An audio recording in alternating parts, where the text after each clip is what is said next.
Supercharged, a podcast focusing on renewable energy and the passion behind the movement. Supercharged is a thoughtful journey through renewable energy sustainability and an integrated lifestyle. Subscribe and listen each week as we chat with thought leaders, influencers, and those who simply choose to live a better way. And hopefully, along the way, you too will be inspired to live supercharged.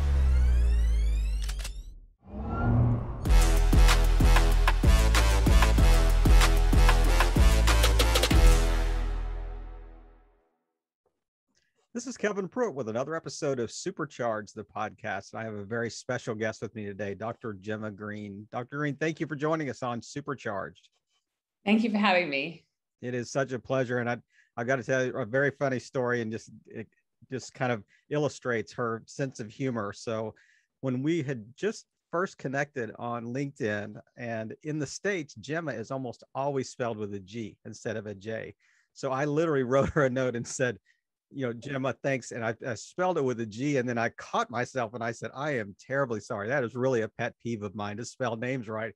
And she said, no problem, Kevin, and spelled it with a C. So I'm going to like this lady because she has an incredible sense of humor. But I really appreciate you just taking the time and just chatting with us today. But tell the listeners a little bit about yourself. Well, I'm a proud Western Australian from Perth, but my mother is Italian and my father is Irish, so it's a very that's a fiery combination. And I lived for 11 years in London. I worked in banking, and I moved back here 9 years ago, did a PhD in electricity market disruption, and got some of the ideas from that, along with the insights from my business partner, John Bullich, on creating Powerledger. And we set up the company 5 years ago now, really with, the vision of the company is democratization of power for a sustainable future. And, we could see that the energy markets had been altering from a centralized, largely fossil fuel-based system to one that incorporated a lot of renewable energy, driven by renewable energy targets in countries around the world and subsidized feed-in tariffs. And that was very effective at growing renewable energy to a point, but that is a very blunt price signal that was encouraging a lot of renewables to be built in places where there wasn't demand, and also at times of the day where there wasn't demand, creating a time and place problem. And that is really bad for the grid. If you have too much energy where it's not needed, then you need to transport it to where it's needed, and that's expensive. And if you produce energy at a time when it's not needed, that causes issues with voltage and reactive power, and that's also very expensive to solve as well. And so we could see the grid breaking from this centralized approach. And really, there's no such thing as a price of energy. There's really only a price of energy at a particular place and a particular time. But if you want to actually make that a reality, you need a market that can provide those price signals and allow counterparties that are in particular places at particular times to trade and settle with each other. And that's really the concept of Powerledger. How do we scale renewables, get to 24/7 renewable power without driving up electricity costs? How do you better utilize the renewables that are in the system whilst driving down electricity costs? That's basically the kind of premise of it. We've now got more than 20 clients in 10 countries, and there's quite a diverse landscape, but they're all centered around this premise, really growing renewables in a scalable way.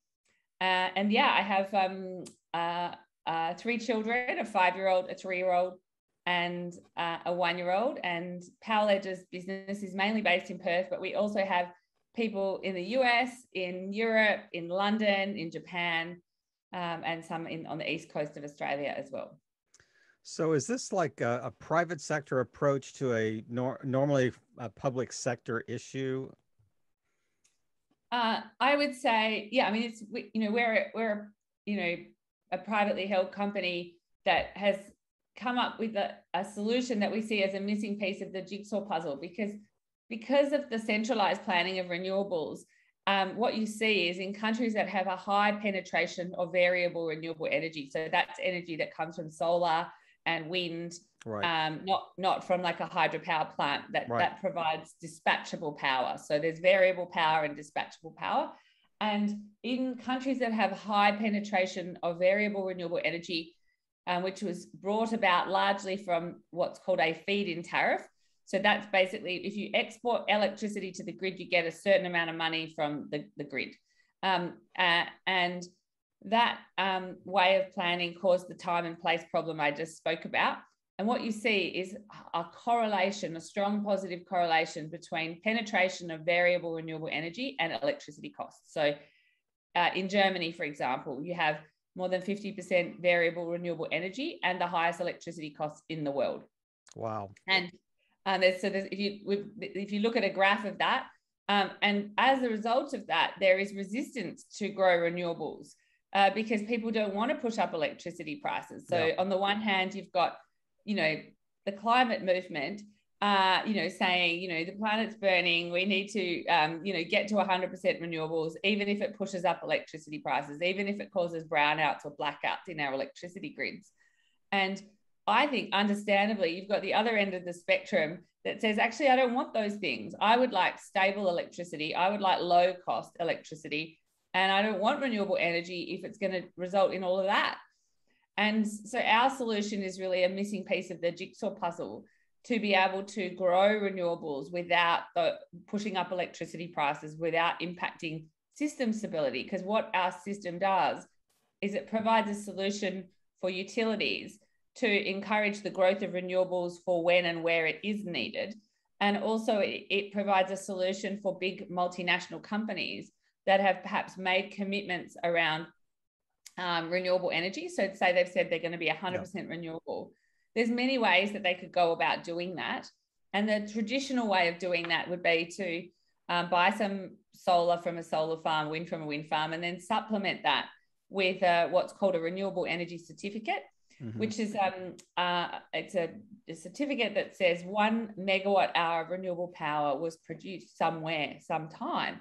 So for example, if you're in New York, you could buy a certificate from California to cover your consumption in New York, but which was resulting in energy being produced in California, but not in New York, and exacerbating this problem.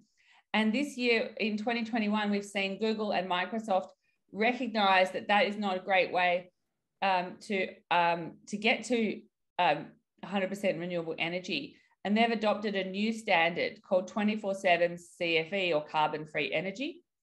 And what that actually means is that they are matching their energy consumption with renewable energy at that time and at that place.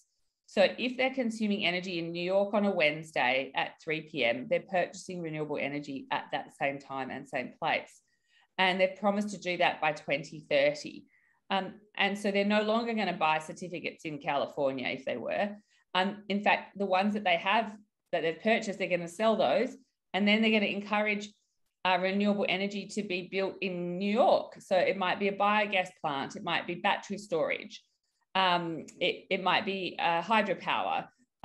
So they're now looking at how do we encourage growth of renewables in New York, as this example, when and where we need it, to facilitate the growth of renewables in the grid in a way that is scalable, i.e. matching demand at time and place. Right.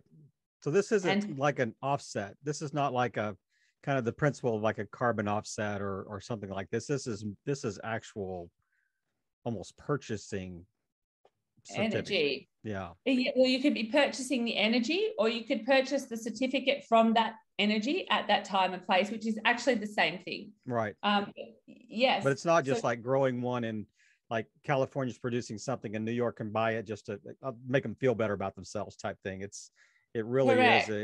it's buying energy that they need. Yeah. So. I mean, there's other versions of it as well with power purchase agreements, which is basically you agree to buy the energy from a solar farm or a wind farm.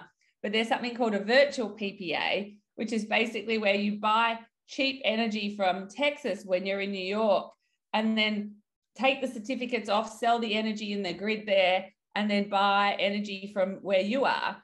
And that was another way of doing the same thing, which was exacerbating this time and place problem. Right. And so our platform is a solution for those multinationals that want to go from 100% renewable energy to 24/7 renewable energy. So what our system does is, and we record all this on the blockchain, is track all their energy load profile, and then all of their buying of power purchase agreements and certificates. And we basically we identify how far they are along that journey. So they might be 53%. And then we help them fill the gaps and trim the excess. So if they've got gaps, they need to buy PPAs or RECs, they can do that with Powerledger. And if they need to sell those PPAs and RECs, they can do that with us as well. So we simplify that process so it doesn't take up 365 days of their year. Right. And make it easy for them to transition from 100% renewable energy to 24/7 carbon-free energy. So that's part of what our platform does, supporting multinationals. And then we also offer a similar solution for electricity grid operators to be able to put local price signals, on Kevin Street to grow renewables up to the point where there's demand, but not beyond that, as opposed to this flat feed-in tariff price signal, which was encouraging too many people on Kevin Street to put in renewables. And that the consequence of that is that the grid operator had to spend, say, $30 million upgrading a substation, and that $30 million is spread across everyone's electricity costs. Right. Yeah. So that's the old model, I would say. And in the new energy paradigm, it's all about local energy markets and local price signals and matching renewable energy generation with demand in the same time and the same place. It's amazing that when I was watching another interview you were doing, and you were kind of explaining just the whole idea, even on more of a micro level, where you were saying, even individual energy producers that sell energy back to the grid, so to speak. But it's amazing how finite you can get. I very quickly not know what the heck I'm talking about, but it's amazing how precise you can be about the energy needs versus the energy cost versus kind of that balance that you're always looking for and trying to achieve through Powerledger. Yeah, well, I think that energy is not like cocoa beans. You can't just store it in a cupboard, and right. You do need to it does need to be that granular and specific for the system to work, for a grid that works for everyone, which is something that is, our purpose is, clean energy that works for everyone on the planet. And if we don't get that specific in an efficient way, it will push up electricity prices, and lower income households won't be able to afford to heat their houses in the winter, which is sadly the situation happening in Europe and the UK right now, or in Texas because of the blackout. So right. Affordable energy is so important. And also it's not just in high income OECD countries, but also in developing countries that perhaps don't have electricity. Electrification for economic development is really important as well, to bring people out of poverty. So it's not till you get that granular and specific that you can actually solve these problems efficiently. And so, our tool of choice is using the blockchain to record that. We see it as a useful tool. You can do many of the things without a blockchain, in the same way that you can have a supermarket without barcodes. Mm-hmm. And it's not like you go to the supermarket. I'm going to this supermarket because of the barcodes. Nobody says this. But the supermarket that has barcodes has good stock control. Yep. And then when you go through the tills, there's not someone punching in things off, price tickets and making mistakes. So there's less errors. So the whole thing is more seamless, efficient, and scalable. And in the case, sorry, I have a 3-year-old downstairs that you might be hearing. Not at all. That's just adding to the ambiance. That using the blockchain is good for tracking these things. But as the markets mature in blockchain markets, that is, and electricity markets, and the willingness to be able to trade and settle using digital currency increases, then the real power of the blockchain can be realized, because you can actually settle in digital currency. Yeah. And even though I may not know the counterparty that I'm trading with, that I trust the system, the recording system, and I know that I'm going to get paid in an efficient way. And I think that's where, utilizing smart contracts and to, perform complex functions without a central intermediary, right. to drive down costs and improve trust, is where you're going to see the real power and excitement of this new energy paradigm and what's possible as a result of it. And it keeps, the US or China from also intervening in the transactions as well. So it is the democratization, even on the cryptocurrency side, that if that's the exchange, the fiat or whatever that you consider. But so is this built on a specific blockchain? Is it built on Ethereum? Is it built on, are there other options out there? And are you looking to use a cryptocurrency as the kind of central exchange or value exchange? We created a digital token. It's called the POWR token, POWR, and it's an access token to use the Powerledger platform. So our clients can pay for access to the platform in POWR. They can also pay in cash. If they pay in cash, they don't get the money back. Whereas if they pay in POWR, then we escrow that while they're using the platform. And if they stop using the platform, then they can actually get the POWR tokens returned to them. They come out of the smart contract, and then they could benefit from the appreciation in value of the POWR token, or just get that value back. And is that a self-contained token? Is it only for this purpose, or is it actually an exchange of value outside of Powerledger? Well, yeah. So we created the token in 2017, and we issued it to the market under what's called an initial coin offering. Right. And we did the first of its kind in Australia, and we raised about 28 million US dollars, about 34 million Australian. And that token, the POWR token, is traded on more than a dozen cryptocurrency exchanges around the world. And there's quite a lot of trading volume around that. Last time I looked in September, I think there was like $2 billion of trading activity in that month. So there's quite a lot of liquidity around it.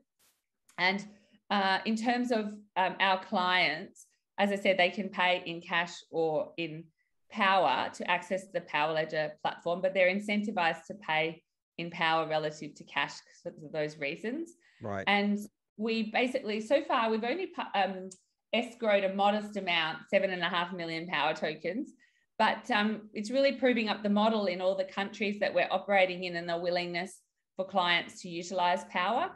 And so it is used for that purpose, but there is a new purpose that we've just devised, which is for the Powerledger energy blockchain. And we moved so the POWR token is actually an Ethereum based token, what's called an ERC20 token standard.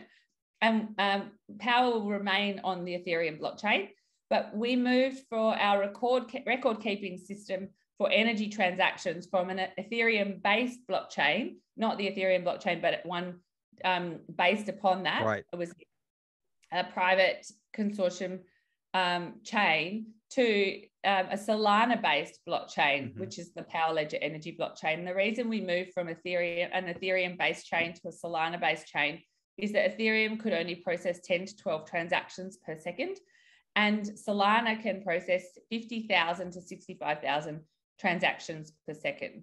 So it's night and day. And for the purposes of local energy markets and 24/7 carbon-free energy, there's a lot of transactions involved, a lot of record keeping, and you need that throughput. For sure. And so we saw Ethereum is not fit for purpose, and distinct from our competitors that are using and will continue to use Ethereum. We see that as a real point of difference. Yeah.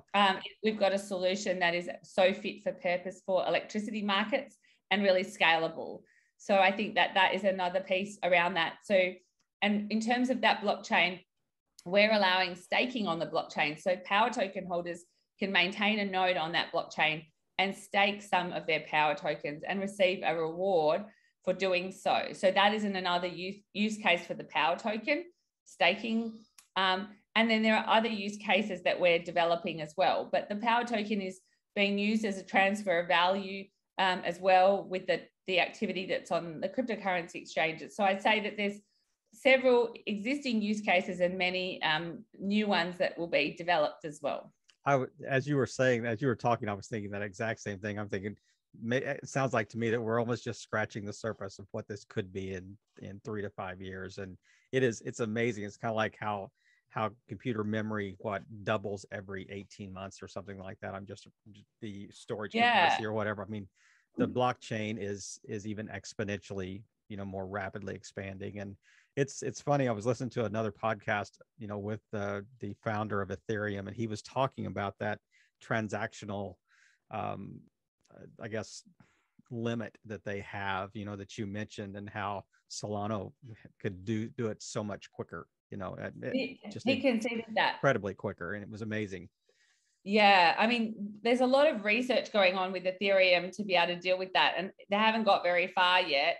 So there's things you would hear, concepts like layer 2 and sharding, which is effectively connecting other blockchains to that blockchain, to the Ethereum blockchain, but it's not tested, and it might get up to like 100 transactions per second. So it's still like, significantly less throughput. And so the ability to really, achieve the vision of some of these companies that are attached to Ethereum will be definitely limited. It is amazing to see just what you've accomplished. I mean, when was Powerledger? What year was it started? We formed the company in 2016, and in 2015, that was the year when the cost of wind and solar fell below fossil fuels for the first time. And, everyone thought, oh, the energy revolution is happening, and not recognizing this whole time and place problem. They were like, oh, the price of solar fell below, coal and wind, but we didn't appreciate this sort of these other issues. Oh, it's not in the right time and not at the right place. So therefore, we're actually driving up system costs if we don't co-locate the energy near to where it's consumed at the time when it needs to be consumed. And so I think it was really, the ideas were brought about starting to recognize the challenges with renewable energy. But if you take a step back in terms of the blockchain, like in 2007, I was working in JP Morgan at the time, and the desk that I was working on in equity derivatives had made like hundreds of millions of dollars every year for 3 years, I think. And at the end of 2007, it lost all of the profits that it made in the preceding 3 years. And that was when we began to lose trust in our banking system. Yep.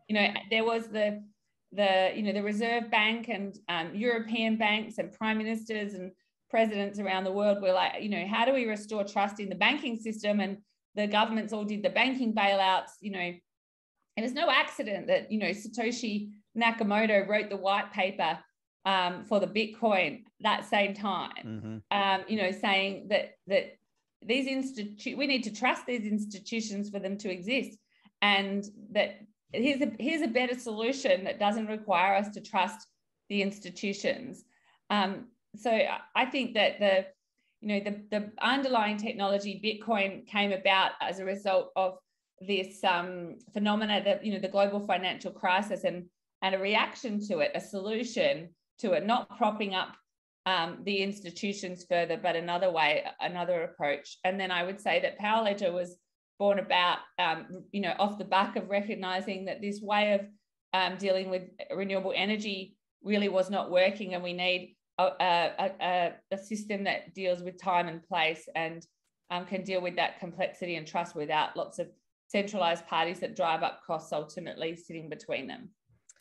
I mean, I know so many times, like people that start companies, it's almost like this two-factor, equation that says, it's certainly an economic opportunity and a need, but there's also sometimes just driven out of just who they are as individuals and what's driving them internally. So when you go back and you think about, your own journey, your own personal journey, what was kind of driving you personally that would lead you to start something like Powerledger? I feel like it was an accident. Like I just had my first child, my 5-year-old Emily, and I met my business partner, John Bullich, and I mean, Emily was 7 weeks old when we met for the first time, and like 3 months later we set up Powerledger, and we just thought, oh, this is an interesting idea. Let's pursue it. So I don't think we really appreciated, how all-consuming it would become, and also, that how fascinated and curious that we'd become around what could come of this. So yeah, it's easy to kind of look back now and go, oh, well, that was a huge decision, but it didn't feel like it at the time. It just felt like not quite the decision of, what are you going to have for lunch? But, it didn't feel like it was as big a decision as it's ended up being.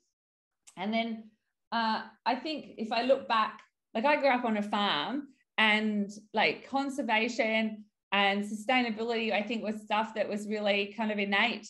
Like I remember when I was, I think about 7 or 8 years old, my dad invited our primary school to come to the farm and plant trees.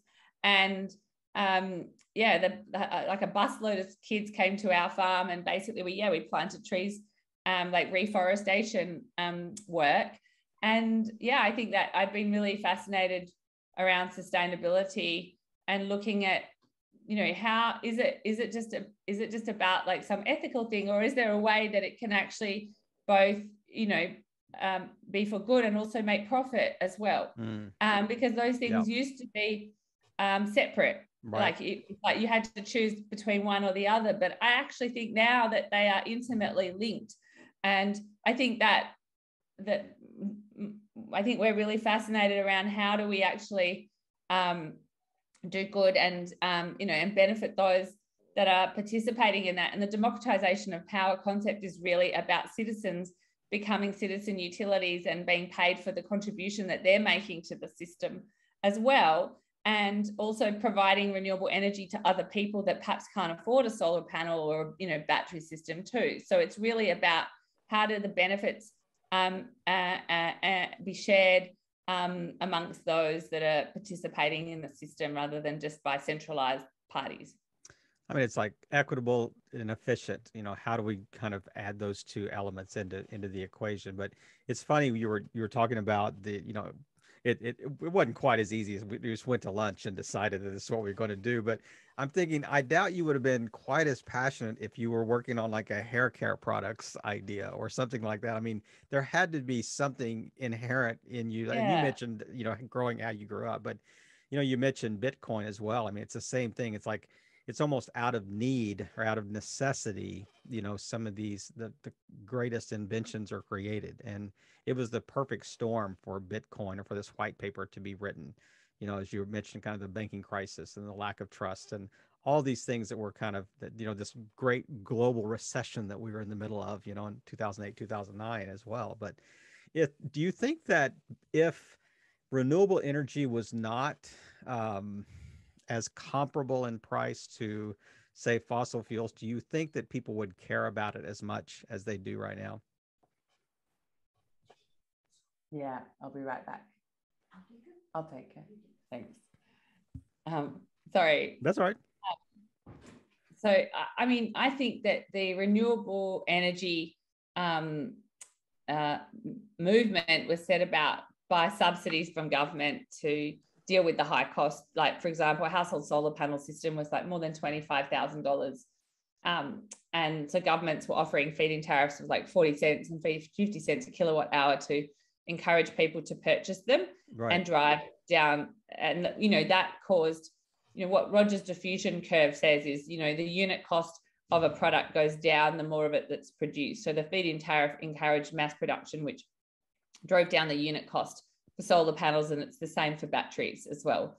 And so that's I think in the past 20 years, the cost was too high, and had it not been subsidized, that transition to a low unit cost wouldn't have happened as fast. And that, that's essential for scale. So kind of artificial though. Like, it's almost like an artificial, like propping up the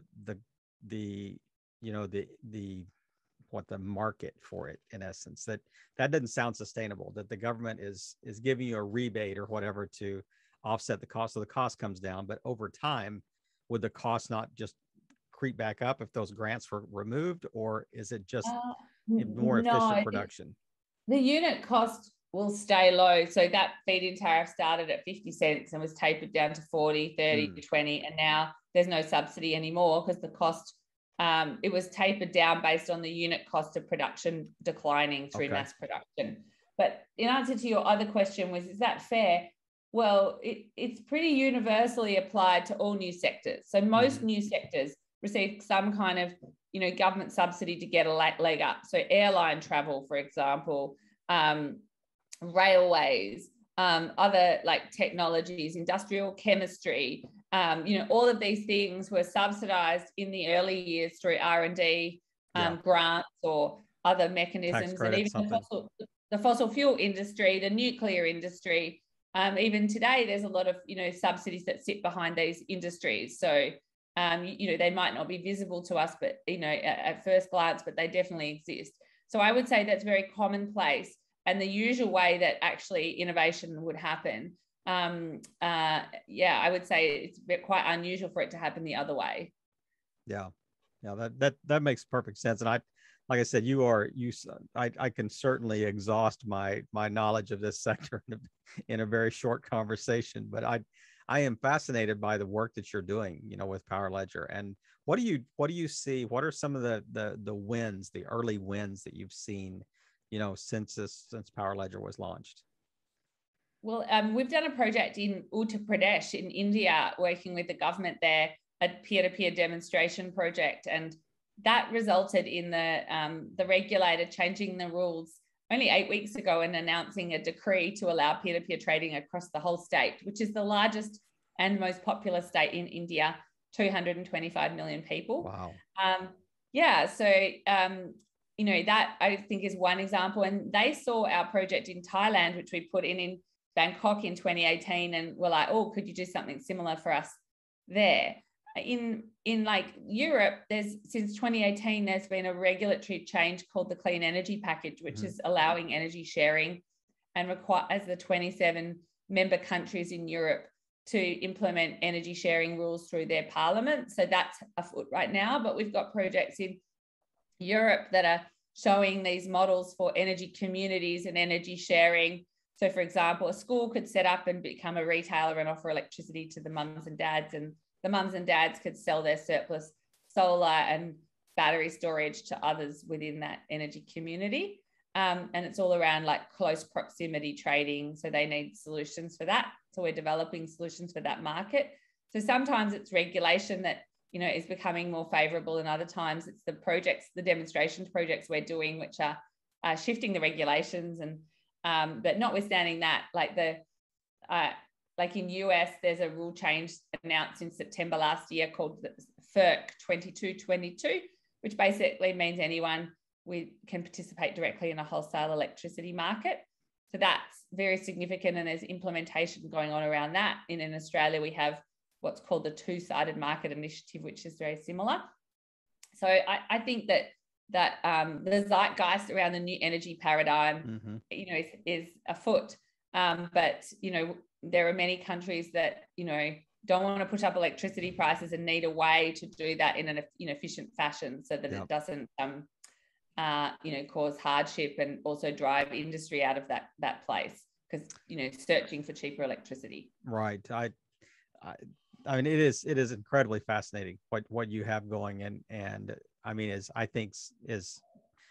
like the world is your market. I mean, in so many ways. I mean, I can't even see a cap on this. There's no glass ceiling that says, maybe it is just governments that can't come to an agreement on what this should look like would be the only hindrance, I think, down the road. What do you think? Well, I think it's more they need models that work, because it's all well and good to be at the COP in Glasgow and make these net zero commitments and lots of motherhood statements, but they need a way to do it in an efficient fashion. Yep. Otherwise, they're going to come back and go, we didn't hit the targets. And the subsidized approach, the tariff, your way into the renewable market is an old model. It worked for low penetration of renewables. It's not going to get them from 20 to 40 to 50% and beyond, without causing all these, commensurate problems that I mentioned.